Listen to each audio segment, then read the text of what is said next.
Dengan yang demikian itu, falyafrahu, maka hendaklah mereka bergembira. Jadi ayat ini secara umum, makna umumnya, apabila kita mendapatkan karunia dan rahmat dari Allah, dianjurkan kita senang, kita bergembira. Ibu-ibu yang belum punya anak, ketika dapat anak, senang gak Bu? Senang. Senang, dianjurkan senang. Ibu-ibu yang sudah punya anak, udah pada tua, pasti nanti kalau panjang umur punya cucu. Senang gak punya cucu? Senang.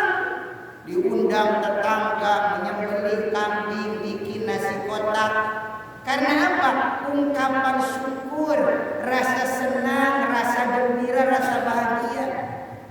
Maka logikanya kata Gus Baha, ya, kalau punya anak aja senang, punya cucu saja senang, masa lahir Rasulullah enggak senang, enggak gembira?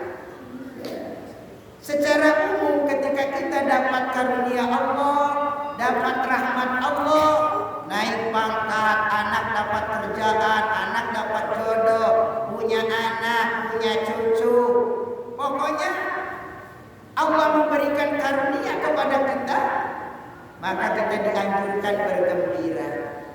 Maka ayat ini secara umum menjadi dalil. Ketika kita ketemu dengan kelahiran Nabi, kita harus senang, kita harus bergembira, berbahagia akan kelahirannya Nabi Muhammad SAW.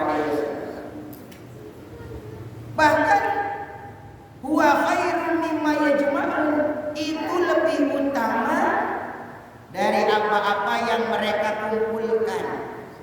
Jadi kelahiran dan kehadiran Nabi Muhammad di tengah-tengah umat manusia itu lebih utama dari apapun yang kita miliki. Dibandingkan dengan suami pun misalnya, itu masih besar karunia kelahiran Nabi Muhammad. Dibandingkan dengan kekayaan kita, dibandingkan dengan keluarga kita, itu masih besar karunia kelahiran Nabi Muhammad SAW. Kenapa? Sebab kecintaan kita kepada Allah, kecintaan kita kepada Rasulullah harus di atas segalanya. Mungkin kita cinta kepada suami, tanda orang baik berarti seorang istri harus mencintai suami. Seorang orang sebagai orang tua berarti kita mencintai anak-anak kita.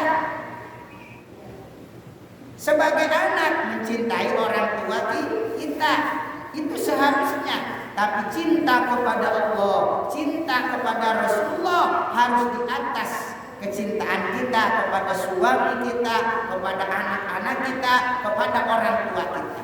Maka wajar dong ketika kita menyambut bulan kelahiran Nabi, kita pun senang, bergembira, bersyukur, ya, karena ini adalah ekspresi kecintaan kita kepada Rasulullah Sallallahu Alaihi Wasallam. Apalagi kita dijadikan umatnya. Umat Nabi Muhammad itu menjadi umat terbaik dibandingkan umat-umat terdahulu. Sehingga diriwayatkan umat-umat terdahulu itu ingin jadi umatnya Nabi Muhammad.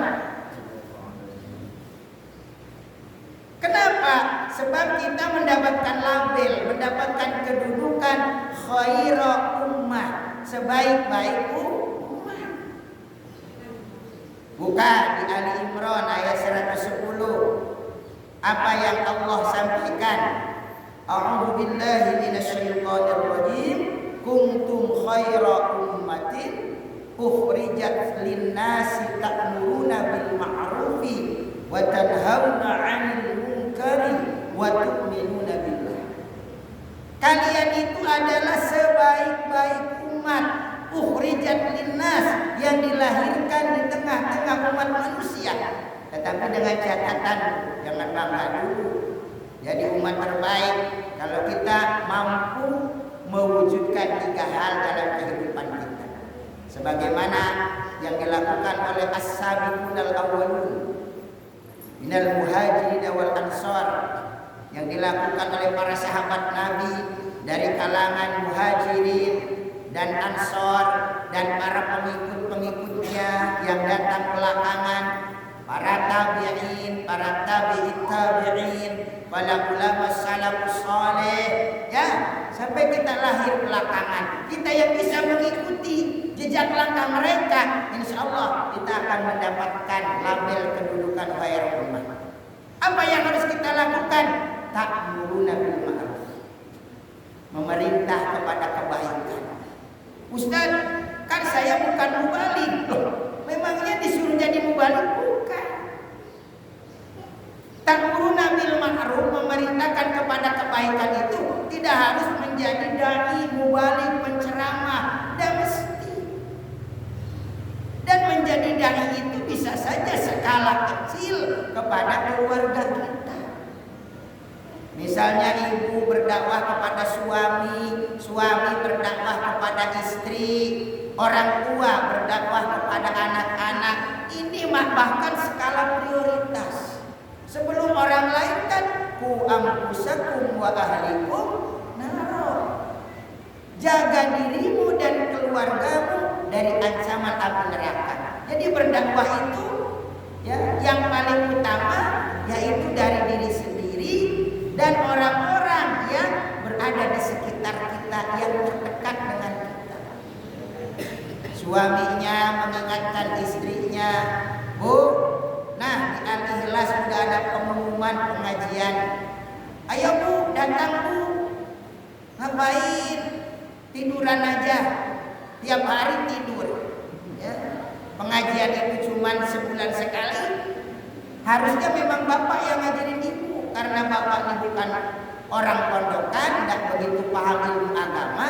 Kebetulan dipanggilkan ustaz di Al-Ikhlas.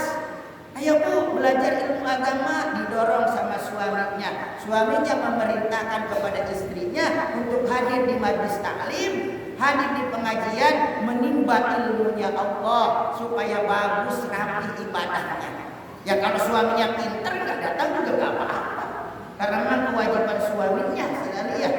Tapi kalau suaminya nggak begitu ngerti, doronglah istrinya hadir ke pengajian supaya belajar ilmu agama. Ini amar ma'ruf. Sebaliknya ibu amar ma'ruf kepada suaminya, Pak. Nah, azan di Al-Ikhlas sudah memanggil kita. Ayo Pak, Bapak sholat berjamaah ke masjid. Al-Ikhlas kan masjid kita, kita yang bangun. Siapa lagi kalau bukan kita yang memakmurkan? Diingatkan suami sama istrinya, ibu telah amar ma'ruf kepada suami. Ingatkan juga anak-anak kita. Nah, kamu boleh bermain kemana saja, di mana saja, dengan siapapun. Tapi waktunya sholat, hati-hati. Kamu laksanakan sholat, syukur kalau kamu bisa mengajak teman-teman sholat. Amar ma'ruf kepada suami, kepada istri, kepada anak-anak. Enggak perlu ya jadi Pak Ustadz ceramah gitu kan. Karena itu masing-masing profesi kan. Yang penting sampaikan kebaikan itu kepada orang-orang yang terdekat dengan kita. Itu namanya amar ma'ruf. Kalau kita ingin jadi manusia terbaik. Tapi tidak cukup amar ma'ruf. Wa tanhauna 'anil munkar. Kalian harus mampu mencegah daripada perbuatan yang munkar. Dan resikonya lebih besar. Kalau amar ma'ruf jarang ada orang yang marah. Tapi kalau sudah nahi munkar, wah, ini apa?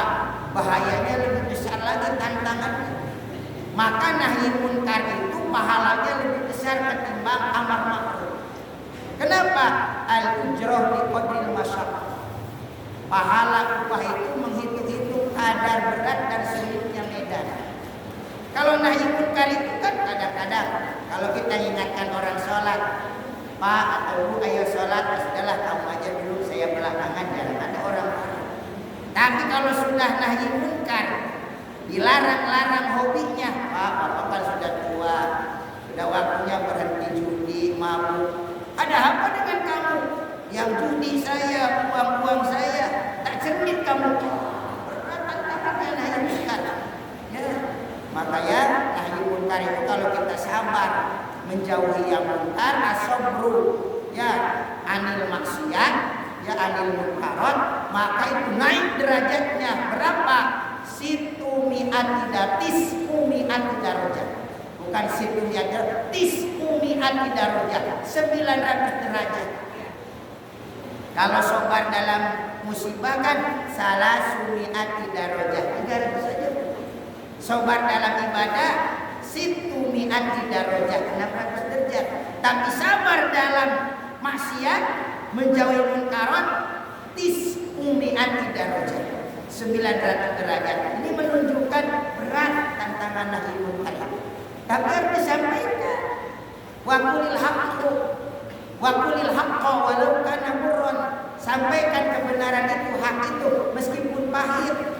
Ibu-ibu mengingatkan kepada suaminya, Pak, Bapak boleh saja kemana saja, berteman dengan siapa saja, tapi pesan ibu ya jangan sampai ikutan judi, jangan sampai ikut-ikutan mabuk.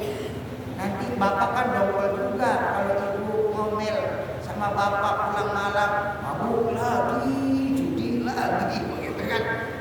Diingatkan suaminya. Itu nahi munkar itu sama suami.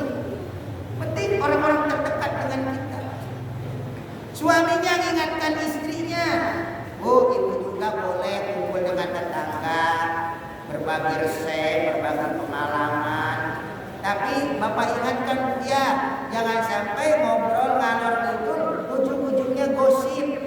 Tahu nggak gosip? Gosip itu apa ya? Pak Ustaz kurang begitu paham gosip. Membuka aib tetangganya, menjelek-jelekan saudaranya, menggibah, nah itu berbahaya. Jangan dianggap sepele. Rasulullah dalam perjalanan Isra Mi'raj, dalam kitab Ad-Dardir, kitab Bainama, karangan Al-Alamah Al-Imam Najmuddin Al-Ghaiti rahimahullah, itu dijelaskan Rasulullah melewati suatu kaum yang mana kaum itu sedang mencakar-cakar mukanya, mencakar-cakar dadanya dengan kukunya sendiri. Sampai Rasulullah heran, ini kok orang aneh, dadanya, mukanya dicakar-cakar sama kukunya sendiri. Lalu ditanyakan kepada malaikat Jibril, Jibril, mereka siapa? Kata malaikat Jibril, itu adalah umatmu yang ketika hidup di dunia suka gosip, suka bikin fitnah, suka bikin provokasi, menjelek-jelekan saudaranya. Inilah akibatnya. Para penebar fitnah akan mencakar-cakar mukanya, dadanya dengan kukunya sendiri. Diingatkan sama suami. Begitu juga anak-anaknya.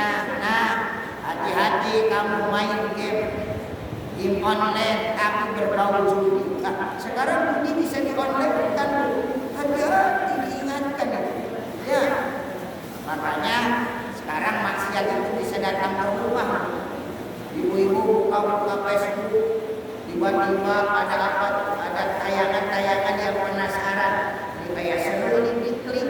Ujung-ujungnya film porno. Ya, hati-hati. Ya, ini barang kecil ini Bu bisa dibawa baik, tapi bisa juga membuat kita terjerumus ke jurang dosa, perbuatan dosa. Kalau ibu nyetelnya di sini ada musbah, ada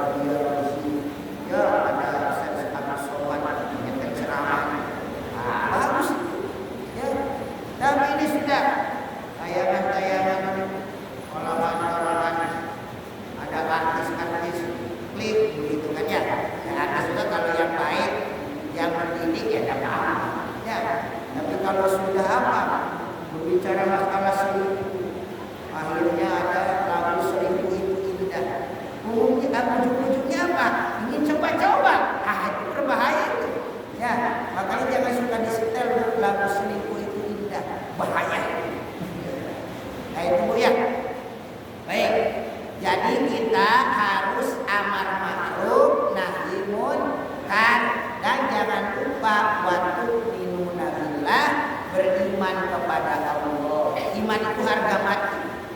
NKRI harga mati, iman juga harga mati. Ya, kita ini berjuang untuk iman, mati pun ingin membawa iman, betul Bu? Biarlah zaman berubah, iman jangan pernah goyah. Biarlah musim berganti, iman tidak boleh mati. Kalau kita bawa iman ada harapan meskipun misalnya mampir ke neraka. Misalnya tapi mudah-mudahan gak pakai mampir ya. Semuanya langsung ke surga ya. Ya. Misalnya mampir punya iman ada harapan. Tapi kalau gak ada iman sama sekali, gak ada harapan. Khalidina fiha abada. Kekal di dalam neraka selama-lamanya. Na'udzubillah subhanallah. Makanya ibu pelihara iman, datang ke masjid, dijaga iman, dipelihara iman. Mau lolos rem kita itu dijaga lagi, dikontrol lagi, ya, dirawat lagi, disiram lagi, supaya tumbuh kembali iman kita itu objektif, ya. Nah, jadi apa itu? Tumbuh berkembang, menjaga dan pelihara, ya. Jangan dibiarkan hati kita berkarat, akhirnya iman kita hilang. Imannya ditukar dengan jabatan, imannya ditukar dengan kekayaan. Ya, ada sama. Ini kalau jadi mau jadi wairahumah sebaik-baiknya. Kemudian Bapak Ibu, di samping kita ini dijadikan umat terbaik, di samping umat-umat terdahulu, nanti di akhirat ternyata umat Nabi Muhammad itu ibu di prosesnya lebih dahulu ketimbang umat-umat terdahulu. Dan ini sudah dijanjikan oleh Allah ketika Rasulullah mendekati ajal. Ya, Rasulullah sebentar lagi wafat. Yang diucapkan oleh bibir indah Rasulullah hanyalah umat. Ummati, ummati, ummati, umat. Bukan pangkat dan jabatan, bukan harta dan kekayaan, bukan istri dan anak-anak, tapi yang disebut-sebut Rasulullah menjelang wafatnya ummati. Ternyata kita yang dikhawatirkan oleh Rasulullah, yang dipikirkan oleh Rasulullah, kita umat. Betapa sayangnya Rasulullah kepada umat. Turun malaikat Jibril menenangkan Rasulullah, Muhammad, gak usah khawatir, gak usah cemas dengan umatmu, sebab Allah telah memberikan garansi. Allah sudah memberikan jaminan. Allah menyampaikan pesan dalam sebuah hadis qudsi, inni haramtul jannata ala sa'il anbiya hatta tadkhulaha anta wa haramtuha ala sa'il umami hatta tadkhulaha ummatuka. Surga aku haramkan buat seluruh nabi kecuali kau masuk duluan. Dan surga aku haramkan buat seluruh umat kecuali umatmu masuk duluan. Nikmat gak? Nikmat. Datangnya belakangan, kita ini kan umat paling belakangan. Karena Nabi Muhammad Nabi penutup. Tidak ada lagi Nabi setelah Nabi Muhammad. Kalau sekarang ada yang ngaku-ngaku Nabi palsu itu dajjal-dajjal. Jangan tertipu. Biar bahasa Arabnya kental, Qurannya pasti, jenggotnya panjang. Kalau mengaku jadi Nabi jadi Rasul, kita umat Islam wajib untuk tidak percaya. Itu dajjal-dajjal akhir zaman. Nabi Muhammad Nabi penutup, ijma para ulama, tidak boleh, tidak bisa digabung-gugat. Kita umatnya umat terakhir, tapi nanti di akhirat dihisab lebih dahulu, terima rapot lebih dahulu, ditimbang amal lebih dahulu, disidang lebih dahulu, lewat di atas sirat yang membentang menuju surga melewati neraka, itu paling dahulu. Masuk surga lebih dahulu. Cuma resikonya kalau mampir ke neraka juga paling dulu. Resiko itu jangan enaknya saja. Ya. Ini karena apa? Karena keistimewaan yang Allah berikan kepada Nabi Muhammad SAW. Coba bapak-bapak kalau datang keselamatan, ada yang undang selamatan, datangnya belakangan, duduk belakangan di luar. Giliran keluar makanannya, keluar dulu. Yang di dalam belum dapat makanan, yang datang belakangan dapat soto makan. Keluar kotakan, nah itu ada kotak nasi. Keluar dulu. Yang tadi datang belakangan duduk di luar dapat nasi kotak dulu. Giliran disolawatin, Allahumma sholli ala Muhammad, pulang duluan. Makanya kalau datang keselamatan rata-rata molor. Kenapa? Cari yang duduk di belakang, dapat berkat duluan, pulangnya duluan, datang belakangan. Kita umat Nabi Muhammad datang belakangan, tapi dengan keistimewaan Nabi Muhammad dihisab duluan. Ya, masuk surga duluan ketimbang umat terdahulu. Subhanallah, luar biasa yang harus kita syukuri. Nah, yang ketiga, yang terakhir, kenapa kita bersyukur jadi umat Nabi Muhammad? Karena syariat diringankan ketimbang umat terdahulu. Ayo kita buka. Ini saya bawa kitab Khosaisul Ummatil Muhammadiyah karangan Abuya Sayyid Muhammad bin Alwi Al-Maliki Al-Hasani rahimahullah. Ya, kalau kita memahaminya biasanya di pesantren Subul Salam ya. Nah, ini salah satu karya beliau juga ya. Abuya Sayyid Muhammad bin Alwi. Di sini dikatakan beberapa syariat yang dimudahkan dibandingkan syariat-syariat terdahulu.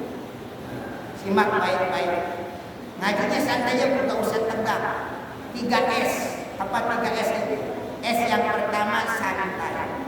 S yang kedua serius. S yang ketiga sukses. Jadi nyantai aja, kadang serius, kadang nyantai. Yang pertama, qat'u mawdi'in najasah. Kalau umat terdahulu itu ketika ada sesuatu benda terkena najis, maka harus dipotong, harus digunting. Ibu ada jilbab kerudung kena najis, tidak ada cara lain untuk membersihkannya kecuali jilbab ibu harus digunting. Bayangkan coba, Pak Ustadz ada sorban ini terkena najis, mau dipakai sholat, yang terkena najisnya harus dipotong. Bayangkan 10 kali terkena najis di sorban Pak Ustadz, 10 kali digunting, dipotong, ya hilang, sudah harus beli yang baru ya. Iya kalau ada yang belikan ibu-ibu ya, ini 10 kali kena najis saja digunting 10 kali. Ibu-ibu jilbab gunting, kena najis lagi gunting, ya, 10 kali kena najis saja habis saja jilbab. Tapi kalau kita umat Nabi Muhammad ya terkena najis pakaian kita, tidak usah digunting, cukup dicuci saja sampai suci. Tokmuhu, launuhu, rihuhu, sampai tidak ada baunya, tidak ada warnanya, seandainya dirasain juga tidak ada rasanya, udah suci menurut zon kita, menurut pandangan zon kita. Jadi anggap suci sudah, boleh dipakai sholat. Tapi umat terdahulu berat, benda terkena najis harus dipotong, harus digunting, dihilangkan. Nah, umat terdahulu. Tapi umat Nabi Muhammad ditahfif, diringankan dalam syariat. Kemudian yang kedua, ada mu'akalatil haid. Tidak boleh membarengi istrinya makan apabila istrinya lagi haid. Bahkan di dalam kitab ini bukan hanya makan. Wa dzalika annal yahuda kanu idza habatil mar'atu bihim lam yu'akiluha wa lam yukhalituha wa lam yusakinuha fi baitin wahid bal yatrukuha fil baiti munfaridatan. Istrinya lagi haid, tidak boleh makan sama-sama, tidak boleh ngobrol bareng, tidak boleh hidup dalam satu rumah. Istrinya harus dipencilkan, diisolasi seperti kena COVID. Kalau kena COVID diisolasikan ya. Dulu itu istrinya haid dipisahkan dari suaminya. Sono sana, kamu dibungkuk. Kejam. Ya, istrinya lagi haid dipisahkan dari suaminya. Makan sendiri, minum sendiri, tidur sendiri. Kasihan, sedih. Ya, ini umat terdahulu berat, Bu. Tapi umat Nabi Muhammad istrinya lagi haid, tidak apa-apa makan bareng itu dengan suami boleh. Ya, minum bareng boleh. Tidur bareng juga boleh. Istri lagi haid tidak apa-apa tidur bareng. Asal jangan hubungan intim. Ya. Seputaran mana Ustaz? Seputaran yang keluarnya darah. Nah, yang pokok harus dijauhi. Makanya yang dimaksud dalam Al-Quran surah Al-Baqarah ayat 22, yas'alunaka 'anil mahid qul huwa adzam fa'tazilun nisa'al mahid. Yang dimaksud fa'tazilun nisa'al mahid itu ya yaitu seputaran yang keluarnya darah itu. Yang pokoknya watinya, jimatnya. Orang-orang datang kepada Rasulullah bertanya tentang istrinya yang lagi haid. Lalu turun ayat qul huwa adzam. Haid itu kotoran. Yang kotor itu apanya? Bukan badan secara keseluruhan, tapi yang kotor itu darah. Yaitu keluarnya darah itu yang harus dijauhi. Makanya diperkuat hadis. Ya, ketika istri lagi haid, ya silahkan isna'u kulla syai'in illa nikah. Berbuatlah segala sesuatu kecuali tidak boleh itu jima, tidak boleh itu waktu hubungan intimnya nggak boleh. Memang ada hadis yang lain yang lebih hati-hati, yaitu baina surah wa rukbah ma qaul insan. Ya, kenapa? Sebab biasanya kalau orang sudah kena gesekan-gesekan paha, takutnya nggak kuat begitu kan ya. Itu lebih ikhtiarnya yang lebih hati-hati. Tapi tetap halal ya, karena kata Imam An-Nawawi jelaskan ini tarjih Imam An-Nawawi, sebagian ulama kan baina surah wa rukbah, tetapi lakin Nawawi sehingga ada kaidah kan al-mas'alah idza turjiha bilakin fal mutamad ma ba'dalakin. Apabila ada masalah ditarjih dengan kalimat lakin ini Imam Nawawi ya, lakin Nawawi. Nah, maka apa? Menurut Imam Nawawi tidak apa-apa, paha itu masih halal. Yang penting tidak boleh itu hubungan intimnya ya, karena berdasarkan hadis isna'u kulla syai'in illa nikah. Illa nikah itu illa jima, illa wati ya. Watinya tidak boleh, jimanya tidak boleh ya. Tapi kalau dulu sendiri jadi perempuan tiap maksudnya menstruasi itu bukan mencret. Tiap halaman dipuji tiap halaman diisolasi, sedih jadi istri. Itu kan sekarang gak apa-apa, aman-aman saja. Tapi jangan juga hubungan intim. Mentang-mentang rindu berat, suaminya habis pulang dari lokasi 2 bulan, 3 bulan, dilanggarnya besar-besar itu. Ibu lewat terapak ada lampu merah diserobot, wah bahaya, tangkap polisi. Sekarang kena denda, pas giliran bayar pajak, kenapa membuka tadi? Oh kamu ini lampu merah ditabrak aja, begitu kan ya? Iya kalau nggak ada kecelakaan. Kalau dari sana datang mobil, kita masuk nerobos lampu merah, oh terjadi tabrakan, kita tinggal namanya saja. Nah itu yang kedua. Kemudian yang ketiga, tahyinul qisas bil 'amdi wal khata'. Ketentuan qisas dalam sebuah pembunuhan, baik pembunuhan itu berencana, disengaja, seperti sekarang terjadi kasusnya ramai di TV, belum selesai karena melibatkan orang banyak. Ya. Oh, kasus pembunuhan berencana atau pembunuhan yang tidak disengaja karena kesalahan. Nah kalau dahulu umat terdahulu kalau ada kasus pembunuhan itu baik disengaja ataupun tidak disengaja, maka harus dikisos, harus dibunuh lagi. Pokoknya pembunuhan, ya, tidak ada cara lain kecuali dikisos, dibunuh lagi. Itu umat terdahulu.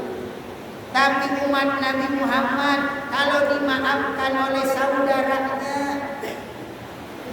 kemudian dia membayar diat, maka bisa dimaafkan, tidak dihukum pancung, tidak dikisos.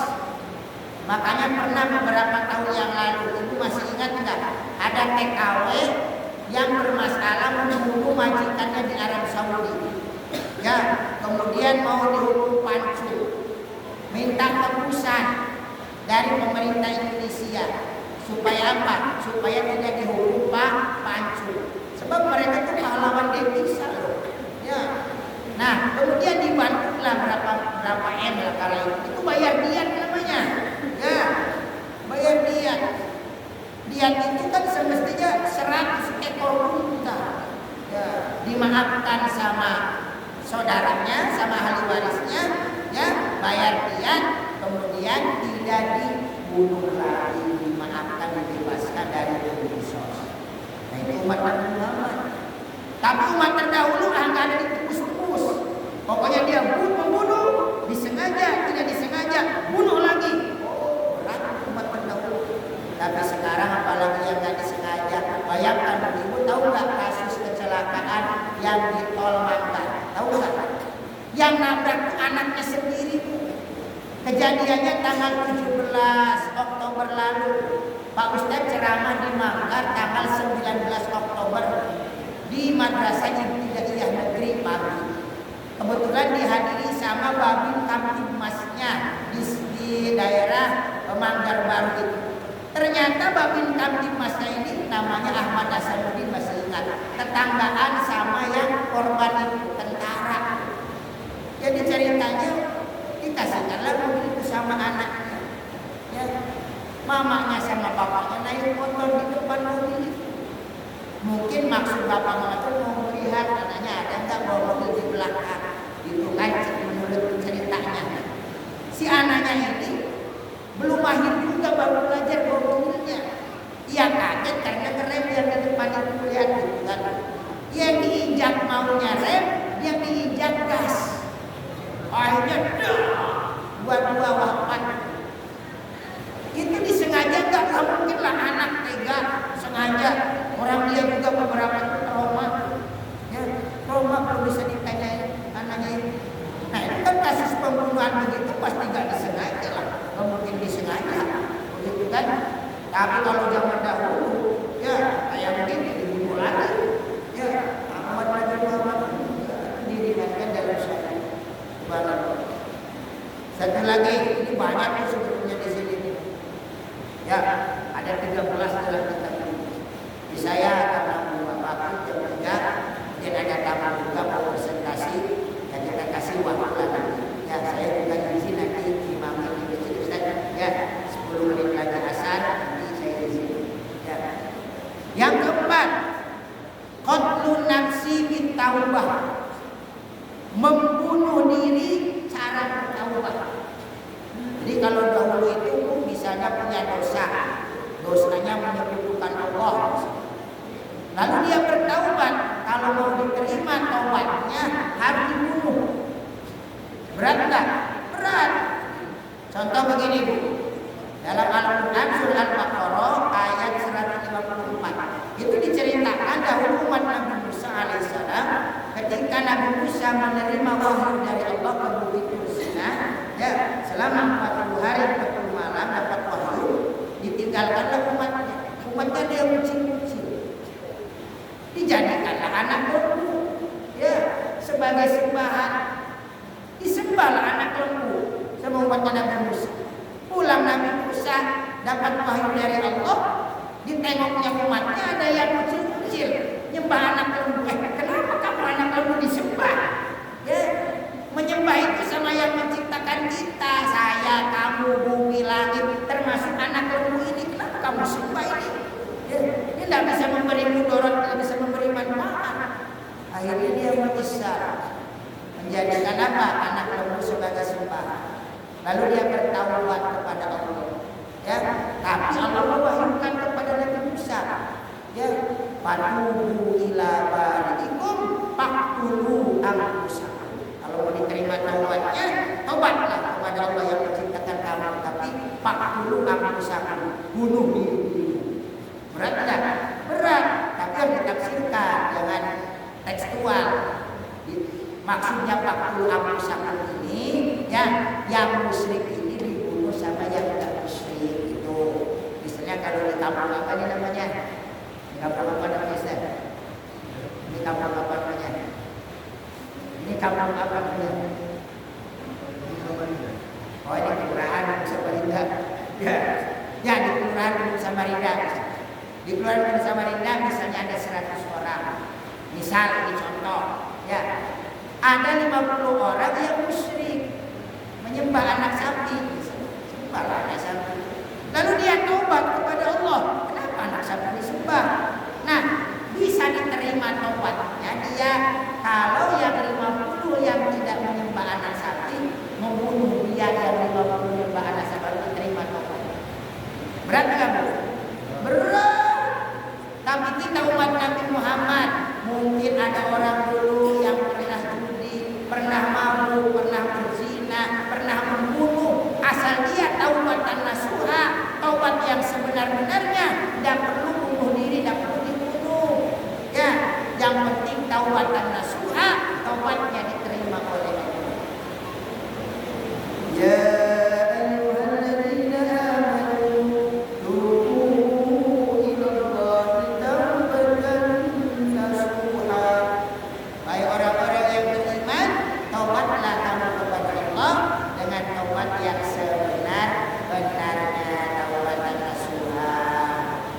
syaratnya berapa taubatan nasuha? Kalau dalam kitab Riyadhus Shalihin 3. Itu kalau hakullah, hubungannya dengan Allah. Tapi kalau ditambah dengan hak sesama manusia bisa 4 tambah istighfar jadi 5. Maka dalam kitab Sulamut Tauhid itu 5. Ya. Yang pertama al-iqla atau an-nazm, melepaskan diri dari dosa itu seketika.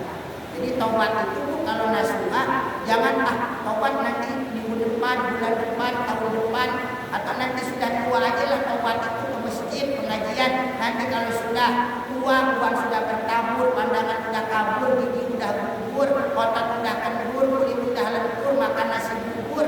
Nah, kalau itu sebentar lagi masuk lubang kubur. Ya, tidak ada sempat nanti kita amal soleh. Ya, jadi kalau taubatan nasuha harus ketika kita taubat hilangkan, ya, atau istilahnya itu jauhi perbuatan dosa. Jangan STMJ. STMJ tahu nggak? STMJ apa STMJ? Susu telur manusia ya. Itu bukan jamu. Kalau ke Pak Ustadz STMJ itu sholat terus maksiat jalan. Ya, kalau sholat terus maksiat jalan nggak jelas. Ya, kita ini jadi orang harus jelas. Jadi orang baik apa enggak baik harus jelas. Ini di depan saya ada gelas, ada botol. Kalau diisi air putih bisa diminum saya. Kebetulan saya haus.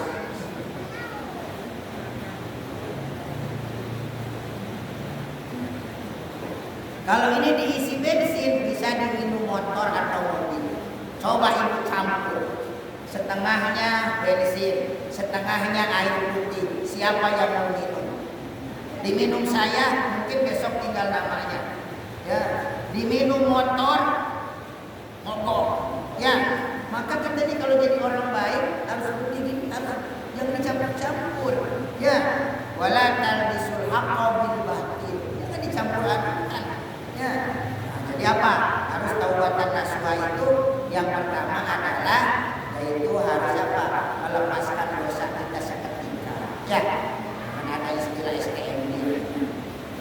Yang kedua, anak dulu harus sedih, menyesal, nelongso kata orang Jawa.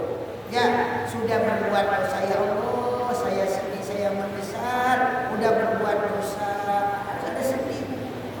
Ya Kadang-kadang sedih kalau suaminya kawin lagi, sedih. Kena PHK sedih. Berbuat dosa gak sedih. Ya, sedih. Menyesal. Yang ketiga, al-azmu alla yauda ilaiha abada. Komitmen, membulatkan tekad, tidak akan mengulanginya lagi untuk selama-lamanya. Pokoknya saya kapok berbuat dosa itu. Dan mungkin saya lakukan lagi. Pokoknya saya tinggalkan. Jangan taubatan tomatan, tobat. Habis tobat kumat. Atau tobat sambal. Pedes. Tapi dimakan lagi. Nah, tobat jangan seperti makan sambal. Kalau makan sambal ya tidak apa-apa, Bu. Tapi tobat jangan diibaratkan sambal. Ya. Kalau sambal orang Jawa itu tanpa sambal bagaikan hidup tanpa cinta. Biasanya agak lancar makannya. Yang keempat, kalau hubungannya dengan sesama manusia, hak adami, maka diselesaikan dengan yang bersangkutan. Ibu punya kesalahan dengan tetangga, datang, Bu, mohon maaf, yang kemarin memfitnah ibu itu saya, maafkan saya ya. Oh sudahlah, tidak apa-apa, namanya manusia itu ada kesalahan. Yang penting kamu tidak mengulanginya lagi, dimaafkan. Itu ada lebaran, Bu. Ya, lebaran datang, jangan disalah-salahkan lebaran. Memang kalau maaf-maafan itu jangan nunggu lebaran, Bu. Tapi kalau lebaran maaf-maafan jangan disalahkan juga. Ya. Memang maaf itu salah, minta maaf. Jangan nunggu nanti aja lebaran, jangan. Tapi kalau maaf-maafan ada, misalnya masanya ada maaf-maafan itu ada yang harian, ada yang mingguan, ada yang bulanan, ada yang tahunan. Momennya lebaran, ada apa-apa kita gunakan. Hari yang fitro yang suci itu untuk saling mengunjungi, silaturahmi, maaf-maafan. Ibu maaf-maafan dengan suami. Kalau lebaran tidak ada curiga, Bu ya. Suaminya yang minta maaf sama istrinya, Bu, saya minta maaf ya kalau selama ini kurang bisa mencukupi ibu, banyak kurangnya uang belanja. Atas istrinya, sama Pak, saya juga dimaafkan, barangkali ibu selama ini kurang servis. Ya, di hadapan Bapak kadang penampilan, kadang gak karu-karuan. Kalau keundangan, luar biasa, sampai lipstik aja 2 cm. Tapi kadang di hadapan Bapak, juga ya. Saling apa? Saling memeluk, indah. Coba kalau hari-hari begini minta maaf, tumben. Ada apa ini? Ada curiga juga. Ya, selesaikan kalau hubungannya dengan sama manusia.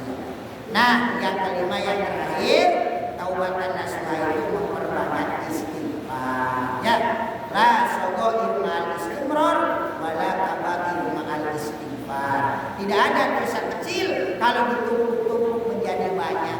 Sedikit demi sedikit, lama-lama menjadi bibit. Sehari selembar benang, lama-lama menjadi sehelai kain. Setetes demi setetes, lama-lama menjadi lautan. Dosa itu jangan dibiarkan banyak. Hancurkan dengan istighfar. Tiap habis sholat, jangan jadi kelompok orang ini, Bu. Habis sholat yang lain Allahumma antas salam. Dia Allahumma lantas jalan. Ya, saya gak punya dosa saja. Ya, istighfar. Rasulullah 70 kali istighfar. Dalam riwayat lain mi'ata marrah. Dalam riwayat lain 70 marrah. 70 kali, riwayat lain 100 kali. Padahal sudah dijamin ampun oleh Allah. Kita yang banyak dosa kadang-kadang lupa istighfar. Ayo, sebelum kita tutup dengan doa, kita beristighfar. Ya, dosa kita kecil ataupun besar, disengaja ataupun tidak disengaja, dimaafkan oleh Allah Subhanahu wa taala. Astagfirullah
Saya mungkin langsung banget saja. Terima kasih atas